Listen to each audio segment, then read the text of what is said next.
अस्सलाम वालेकुम, मतीउल्लाह जान MJ TV। आज बात करेंगे जज वीडियो स्कैंडल की, जिसकी समाअत 3 बड़े जजों ने की सुप्रीम कोर्ट में। 3 रुकनी बेंच जिसकी सरबराही चीफ जस्टिस आसिफ सईद खोसा कर रहे थे, उसने आज की समाअत में attorney general for Pakistan captain retired Anwar Mansoor के दलाइल सुने, उनकी मारूजात सुनी और बहुत से ऑप्शंस, कानूनी ऑप्शंस अटॉर्नी जनरल ने सुप्रीम कोर्ट को बताए, जो कि सुप्रीम कोर्ट जो है उन ऑप्शंस में से किसी एक का इंतखाब करके जो है मामले को आगे बढ़ा सकती है। सुप्रीम कोर्ट ने जज वीडियो स्कैंडल सामने आने के बाद चंद दरख्वास्तों के ऊपर कार्रवाई करते हुए तमाम जो दरख्वास्त गुजार थे उनके दलाइल सुने और आज अटॉर्नी जनरल को भी सुना।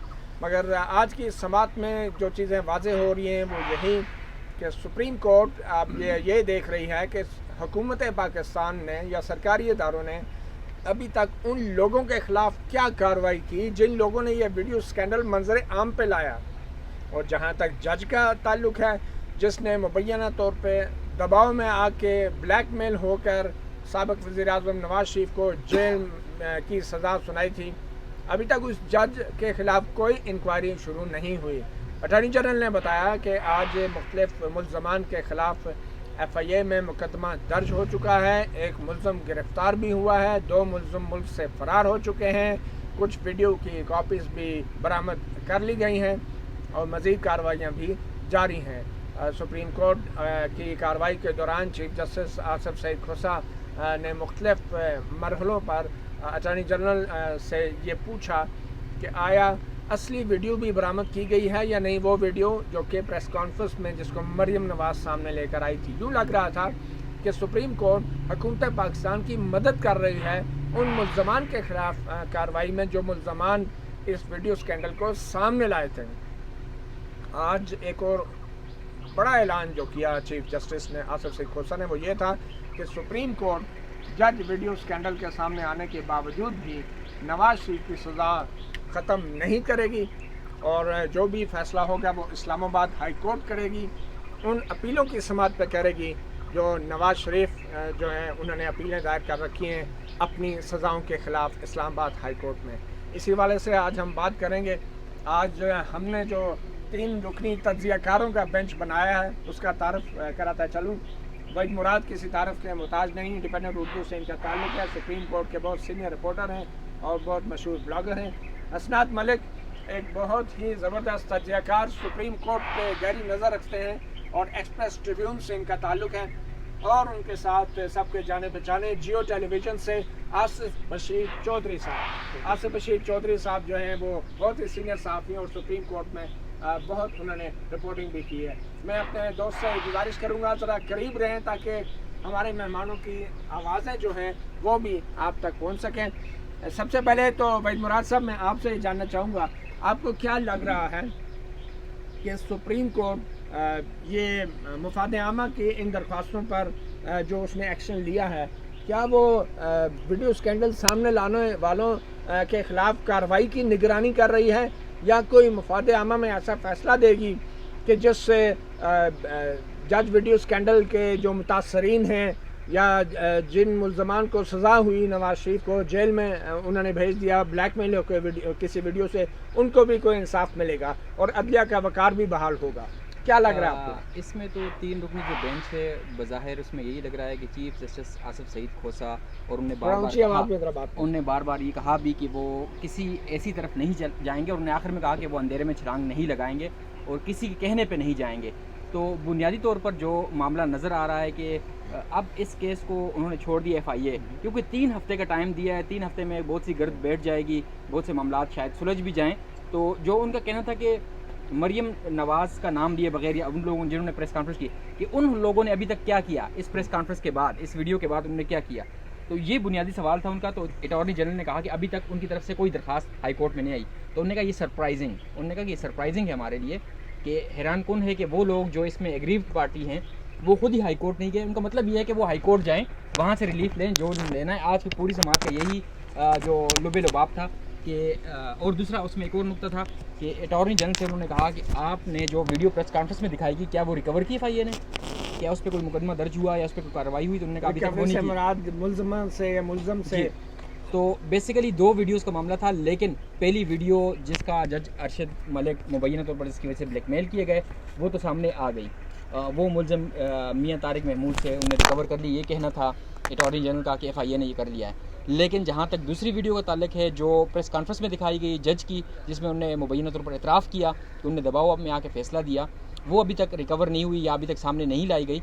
उस पे चीफ जस्टिस ने कहा अटॉर्नी जनरल को कि आपने वो क्यों नहीं की और उसको रिकवर करें ताकि मामला तो आगे बढ़े। आपको क्या तासुर मिलता है कि ये मुफाद आमा में जो जज ने ब्लैकमेल हो के किसी को भी सज़ा सुनाई है, तो क्या उस सज़ा के हवाले से भी सुप्रीम कोर्ट कोई फ़ैसला देना चाहती हैं या फिर वो सिर्फ मुल्ज़मान को पकड़वाने के लिए इस सारी कार्रवाई की निगरानी हो रही है जैसे पहले भी निगरानियाँ होती रही हैं? अब बुनियादी तौर पर तो ये लग यही रहा है जो गुज़िश्ता समाअत हुई थी, जो आज की हुई है, कि ऐसा कोई सुप्रीम कोर्ट का बज़ाहिर उस तरह का एक्टिव वो नहीं है। और चीफ जस्टिस ने कहा, बार बार कहा कि अब ये वो वाली अदालत नहीं है, हम अपने कुछ हमने तय कर ली इन चीज़ें, हम उसके मुताबिक चलेंगे। उनका कहने का मतलब ये है कि इस मामले को सिर्फ हाई कोर्ट देखेगी, FIA देखेगी, मुतल्लिका एजेंसियाँ देखेंगी, हम इस मामले में नहीं पड़ेंगे। ताहम उन्होंने ये कहा कि वो जज का जो मिसकंडक्ट है वो सीरियस इशू है, उसको नहीं छोड़ेंगे। यानी जज अरशद मलिक का उसको पकड़ेंगे कब? तो उसको पकड़ेंगे कब ये भी अभी उन्होंने नहीं बताया, लेकिन उन्होंने कहा कि अदलिया का वकार का मामला है। यही बात जस्टिस उमर अता बंदियाल ने भी एक मौके पे उन्होंने सामने लाई। उन्होंने कहा कि एक वो मामला भी है और एक ये भी है, 2 चीज़ें हैं। दूसरा उन्होंने मुल्ज़िम की तरफ इशारा किया, लेकिन चीफ जस्टिस उनकी बात उचक कर ले गए और दोबारा उसी ट्रैक पर गए कि इस मामले में FIA बुनियादी तौर पर 3 हफ्ते में तहकीकात करे और बताए कि अब तक क्या किया गया। अच्छा हसनात मलिक साहब, आपको क्या लगता है कि क्या सुप्रीम कोर्ट जो है इस वक्त FIA के ज़रिए मुल्ज़मान को गिरफ़्तार करवाने और उनके ख़िलाफ़ मजबूत केस बनाने के लिए अपने रिमार्क्स के ज़रिए हुकूमत को रहनुमाई कर रही है, या वो मफाद आमा में कोई बड़ा फ़ैसला देने के पोजीशन में है या देना चाह रहे हैं? आपको क्या लगता है कि सुप्रीम कोर्ट के मज़ीद जजेस साहबान चाह क्या रहे हैं? क्योंकि उसमें तो खुद एक सुप्रीम कोर्ट के मज़ीद जज का नाम आ रहा है, जस्टिस एजाजुल हसन, जो कि निगरान थे इस जज के जिसकी वीडियो सामने आई। अच्छा, उस हवाले से किसी ने बात नहीं की कि सुप्रीम कोर्ट इस मामले को सुपरवाइज कर रही थी और सुप्रीम कोर्ट के लिए ये मामला कितना अहम है। और दूसरी बात, ये आपकी बात दुरुस्त है, पिछली दफ़ा भी जब उन्होंने कहा कि साइबर लॉ और मुख्तलिफ जो कानूनी मशीनरी है उसको किसने रोका है कि कानून हरकत में लाए, तो उसके बाद आपको पता है FIR हो गई।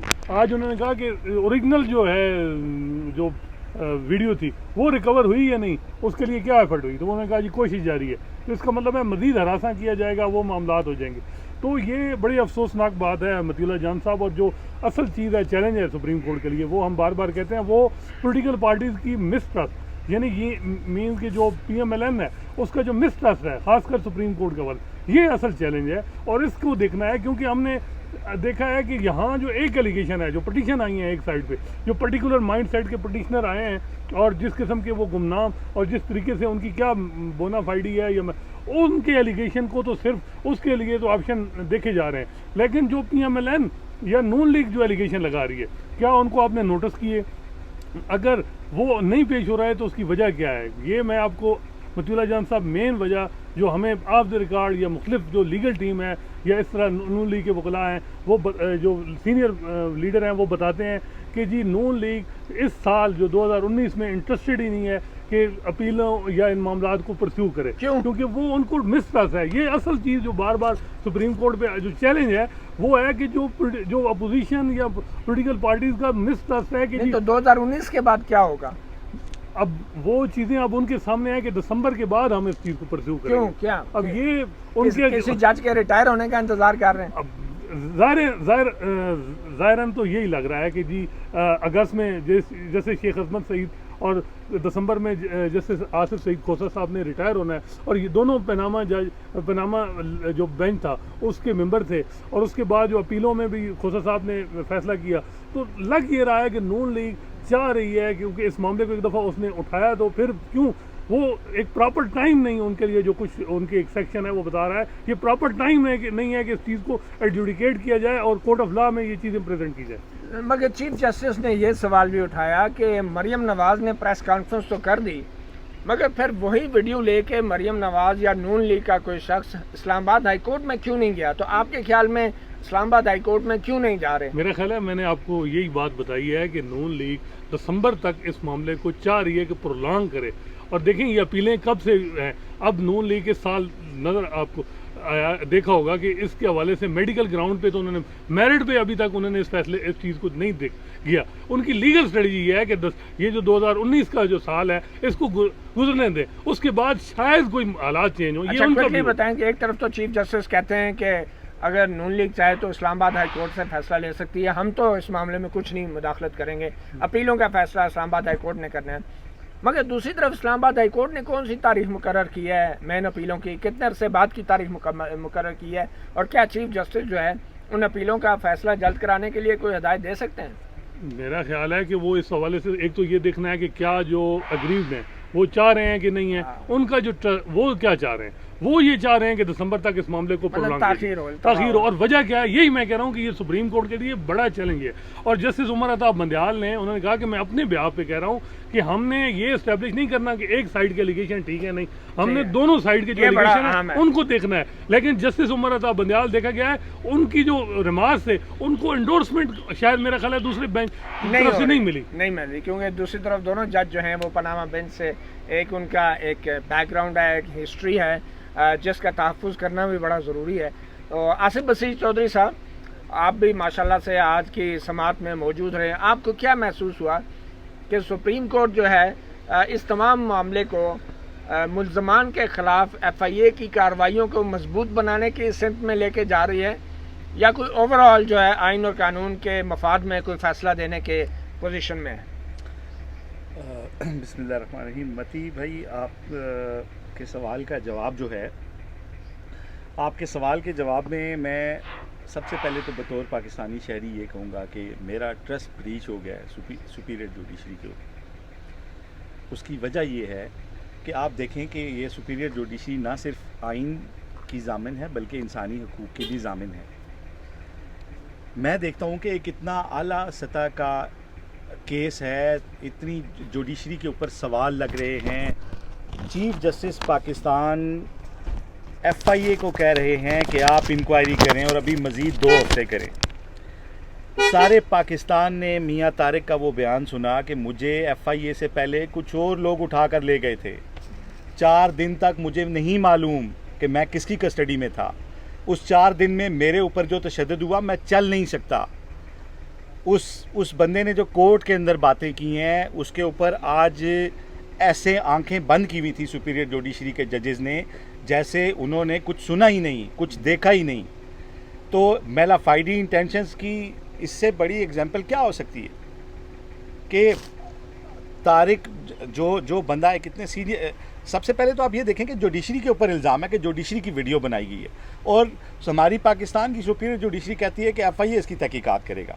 अगर जजों को ब्लैकमेल करने का मामला है तो FIA क्या जजों से बड़ी कोई चीज़ है जो कि जो है वो इस मामले की इंक्वायरी इंडिपेंडेंटली कर लेगी? ये तो पहले दिन से सुपीरियर जुडिशरी को ये मामला टेकअप करना चाहिए था, पहले हाई कोर्ट करती।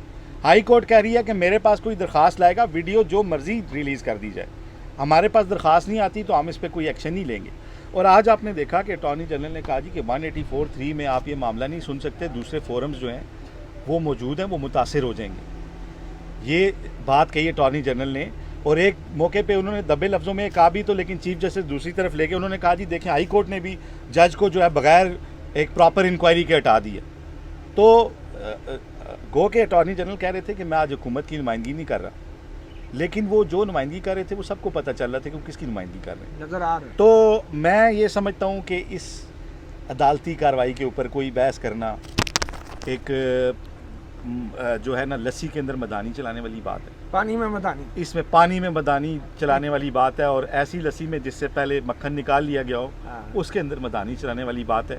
इसकी कोई आउटकम नहीं निकलनी। सुपीरियर जुडिशरी ने फिर 3 हफ्ते के लिए इसको कर दिया, हाई कोर्ट उनको FIA को दे दिया मैटर। आप देखें जज के ऊपर इल्ज़ाम है, उससे किसी किस्म की कोई इंक्वायरी नहीं हो रही। इंक्वायरी उनकी हो रही है जिन्होंने वीडियो बनाई है। जो वीडियो का हीरो है उससे कोई नहीं पूछ रहा कि साहब आप इस वीडियो में क्या कर रहे हैं, आए आप अपना बयान दें। उसके बाद आप 16 साल आप जज रहे हैं। 16 साल में जितने लोगों को इस जज ने सजाएं दी हैं ना, 16 साल में, चाहे मुर्गी चोरी के मुकदमे में, वो भी अखलाकी तौर पे ये नहीं दे सकते थे। इनके 16 साल से जो लोग इनके भेजे हुए जेलों में, उन सबको जो है इमीडिएटली रिलीज़ करना चाहिए। बगैर किसी इनके जितने सुने हुए केस हैं वो सब कलदम इनका ज़ाब्ता अखलाक की संगीन खिलाफ वर्जी। क्या इस जज को पहले जेल में नहीं डालना चाहिए? मियां तारिक के साथ जेल में डालना चाहिए। जब एक जज ये बयान हल्फी दे हाई कोर्ट को कि मेरी गैर अखलाकी वीडियो मौजूद है, उस जज के सुनाए हुए फैसलों की क्या अखलाकी और कानूनी हैसियत रह जाती है? तो मैं ये समझता हूँ ये जो चीफ जस्टिस कह रहे हैं ना, हम किसी के कहने में नहीं आएंगे और हम किसी के कहने पे अंधेरे में छलांग नहीं मारेंगे, ये जो इससे किनारा कशी कर रहे हैं ना इस सारे मामले से, इसकी कोई जस्टिफिकेशन नहीं है और कौम इसको मानने पे भी तैयार नहीं है। साफ नज़र आ रहा है ठीक है कि क्या इंटेंशन है कोर्ट। ठीक है, ये आपने बड़ी अच्छी बात की है, आपका बड़ा गहरा मुशाहिदा भी है। एक सवाल ये पैदा होता है कि मरीम नवाज़ ने जो प्रेस कॉन्फ्रेंस में वीडियो दिखाई, उस वीडियो के अंदर जज जो है वो एक मुल्ज़म नासिर भट्ट को ये कह रहा है कि वो साजिंदे की तरह इस तरह तारे खींचते हैं, वो किसी को ढीला कर दिया, किसी को खींच दिया, कि जो मौसीकी निकलती है वो उनकी मर्ज़ी की होती है। ये वो लोग जो थे, ये वो लोग कौन थे? ये एक सवाल है। और वहीद मुराद, जो जज के हवाले से कार्रवाई होनी चाहिए थी, आपके ख्याल में वो कार्रवाई अभी तक जुडिशरी ने की है? वजारत कानून ने जो है ख़त लिखा था कि वापस लाहौर हाई कोर्ट में इस जज को उसके हवाले करने के लिए, क्या उस पर अमल दरामद हुआ है? जज के ख़िलाफ़ कोई भी कार्रवाई हुई है या नहीं हुई, या वो घर बैठा जो है तनख्वाहें ले रहा है अभी तक? इस हवाले से अभी तक मुकम्मल खामोशी है और आज की इतनी लंबी चौड़ी समाअत में सुप्रीम कोर्ट के किसी जज ने इस बारे में कोई वजाहत नहीं दी। उन्होंने अलबत्ता ये कहा कि छोड़ेंगे नहीं, ये उन्होंने कहा कि अदली का मामला है, वकार का मामला है और हम इसको जो है ना पकड़ेंगे तो छोड़ेंगे नहीं ना, अभी तक तो एक ही साइड के लोग पकड़े जा रहे हैं। दिलचस्प बात ये थी कि अटॉर्नी जनरल ने कहा कि उस जज का तबादला भी नहीं होना चाहिए था। ये भी एक था, उन्होंने कहा कि जज का तबादला कैसे हो सकता है ऐसे मामले पे, जिस पे चीफ जस्टिस ने उनको एकदम रोका और उन्होंने कहा कि हम इस मामले में नहीं पढ़ेंगे। वो वैसे उस चीज़ में अगर देखा गया हमने कि इस्लामाबाद हाई कोर्ट ने बड़ी सख्त यानी वो जो लेटर लिखा कि जी इसको जल्दी रिपीटेड, लेकिन लॉ मिनिस्टर जो थे उन्होंने कहा कि जज साहब ने बड़ी बहादुरी की, इस दबाव के बावजूद भी अच्छा फैसला दिया और उसको मतलब और उस जजमेंट में कोई इतराज़ नहीं है, जजमेंट जो है वो ठीक है। और मेरा ख्याल है कि लॉ मिनिस्ट्री अभी भी वो जो है ना उसकी ब्लेसिंग जो है वो जज साहब को मिल रही है। और उसमें फ़रोग नसीम साहब की बैकग्राउंड, फ़रोग नसीम साहब की सबको मालूम है कि वो उनकी क्या बैकग्राउंड है और वो कैसे वजारत कानून तक पहुँचे। इससे पहले भी MQM के साथ उनका ताल्लुक है, तो वो बैकग्राउंड एक है उसकी वजह से। और उनके जिस तरह प्रेस कॉन्फ्रेंस की, क्या उनको करनी चाहिए थी, ये भी एक लीगली क्वेश्चन है। अगर कोई और होता, मेरे ख्याल से कोई और हुकूमत होती तो सुप्रीम कोर्ट पर भी खुद नोटिस ले लेती है। लेकिन असल बात है मतीउल्लाह जान साहब, कोई आदमी ये हाईलाइट नहीं कर रहा कि इतनी सख्त सुपरविजन थी सुप्रीम कोर्ट की। जस्टिस एजाजुल एहसन की निगरानी थी। ये कहा गया कि जी इस डेट को आप अल-अज़ीज़िया एवन फील्ड का जजमेंट दे दें, इसको इतने पहले दे दें, इतने दिन रात आप आर्गूमेंट करें। आपको पता है जब भी एक्सटेंशन के लिए आते थी नैब, तो किस किस्म के रिमार्क्स होते थे और वो कितना ट्रायल को प्रेजुडिस होता था उस मामले में। और इलेक्शन से पहले नवाज शरीफ को जेल भेजा गया। अब इन चीज़ों से आप जो है ना, इन हक़ाइक़ से आप अब चशमपोशी नहीं कर सकते। आपने पूरा ट्रायल, इसमें के बावजूद कि आपको बार बार कहा गया कि आप ट्रायल ना करें, अगर ट्रायल करना है तो कोई रूल्स और रेगुलेशन बनाएं, किस तरह आप ट्रायल सुपरवाइज कर रहे हैं, क्या आप को इंस्ट्रक्शन दे रहे हैं या सिर्फ आप जो है उनको आपको रिपोर्ट आ रही है तो आप उनको एग्जामिन कर रहे हैं। उस हवाले से भी एक इल्ज़ाम लगा कि वीडियो आनी है, वही मैं कह रहा हूँ। असल चीज़ वो संगीन है, जो अभी नहीं आई, वो मामला संगीन है। और एक वर्ड तक इस हवाले से इस सुप्रीम कोर्ट की 2 प्रोसीडिंग में इस हवाले से कोई बात नहीं की गई। बेशक आप ना करें, लेकिन जब देखा जाएगा साल 2 साल बाद असल इशू यही आएगा कि सुपरविजन सुप्रीम कोर्ट कर रही थी और इसको क्यों हो गया। ये सुपरविजन हो रही है आसिफ बशीर चौधरी साहब, या फिर FIA को एक किस्म की कानूनी रहनुमाई या मशावरत दी जा रही है कि ये एविडेंस जो है ओरिजिनल कलेक्ट करें, ये ऐसे एविडेंस को कलेक्ट करें, रहनुमाई हो रही है मुल्ज़मान के ख़िलाफ़ कार्रवाई की। तो आप नहीं समझते कि नीचे जो भी FIA कार्रवाई कर रही है वो सुप्रीम कोर्ट के जजों के इन रिमार्क्स के बाद तो वो मज़ीद दबाव में आएगी और ये बिल्कुल मुबैना तौर पे वैसे ही निगरानी हो रही है जैसी जस्टिस एजाजुल एहसन साहब के हवाले से कहा गया, उन्होंने पनामा केस की निगरानी की थी। देखें, ये बात अब सवाल नहीं रहा, ये इस्टेब्लिश हो चुका।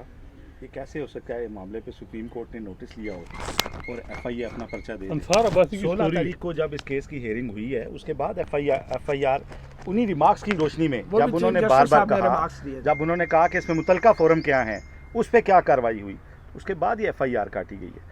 सुपीरियर जुडिशरी ने अपना माइंड आज भी बताया है। कल कल जब वकला को अखलाकियात का दर्स दे रहे थे चीफ जस्टिस, तो उन्होंने एक बात की कि जब जज बोलता है तो उसको गौर से सुना करें कि उसके बंद दिमाग की एक खिड़की खुलती है कि वो क्या सोच रहा है। तो आज उनकी जो खिड़कियां उनके दिमाग की दरवाजे ही खोल दिए, वो उन्होंने बताया जी कि मैं तो कुछ नहीं करने वाला, मुतलका फ़ोरम इस पे दस्तयाब हैं और मुतलका फ़ोरम भी जो मर्जी करते रहें, हाई कोर्ट अगर आप नहीं जाते तो रिलीफ नहीं मिलेगा, पहली बात। दूसरी बात उन्होंने बड़े खुले दिल के साथ 2-3 दफ़ा कही, पिछली हेयरिंग में भी कही थी कि देखें जी एविडेंस पे तो किसी को एतराज़ नहीं है। अब 2 ही ऑप्शन है, या तो ये कि फ्रेश आर्गूमेंट्स सुनकर जो है वो कोई दूसरा जज जो है वो उस पर अपना फैसला दे दे, क्योंकि शहादतों के ऊपर तो किसी ने कोई वो नहीं किया।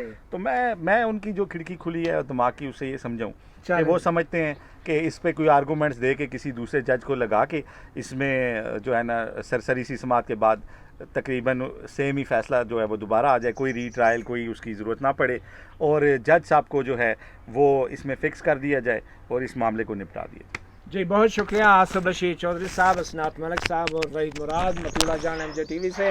आपने आज जज वीडियो स्कैंडल के हवाले से सुप्रीम कोर्ट की कार्रवाई का हाल सुना। आपको बताते चलें कि इसी वाले से जो गुज़श्ता समाअत हुई थी उसके बाद सीनियर सियासतदान जावेद हाशमी, मखदूम जावेद हाशमी ने कुछ बड़ी सख्त बातें की थी। उनका एक जुमला मुझे याद है कि अगर मैं चीफ जस्टिस होता और मेरा जज जो है इस तरह की वीडियो उसके सामने आती या एतराफ़ जुर्म सामने आता, दबाव में किसी वज़ीर आज़म को जेल भेजने का एतराफ़ सामने आता, तो मैं रात को सो ना सकता और उस वक्त तक अदालत से ना जाता जब तक इस मामले में कोई फ़ैसला सुना के और जो मुल्ज़िम जिसको जेल भेजा गया दबाव में उसके हवाले से कोई फ़ैसला करके ना उठता। तो मखदूम जावेद हाशमी की यह इंटरव्यू भी हमारे AC MJ TV पे मौजूद है, आप देख सकते हैं। फ़िलहाल इतना ही, और अब 3 हफ्ते बाद, और वो 3 हफ्ते बाद भी FIA की इंक्वायरी के ऊपर जो है रिपोर्ट की बुनियाद पे कोई सुप्रीम कोर्ट मज़ीद कार्रवाई करेगी या मालूम नहीं। इन 3 हफ्तों के दौरान जज अरशद मलिक को कितने VIP जगहों पे रखा जाता है या उनका कितना देखभाल किया जाता है या उनको कितने इजाफी अलाउंस और तनख्वाहें जो हैं या मुराद जो हैं वो दी जाती हैं, क्योंकि काम वो करेंगे नहीं। उनका काम ही ऐसा था कि अब उन्हें बगैर काम के भी अच्छे माहौल में रख के अच्छी तनख्वाह दी जा सकती है। मतीउल्लाह जान MJ TV से इजाज़त, अल्लाह हाफ़िज़।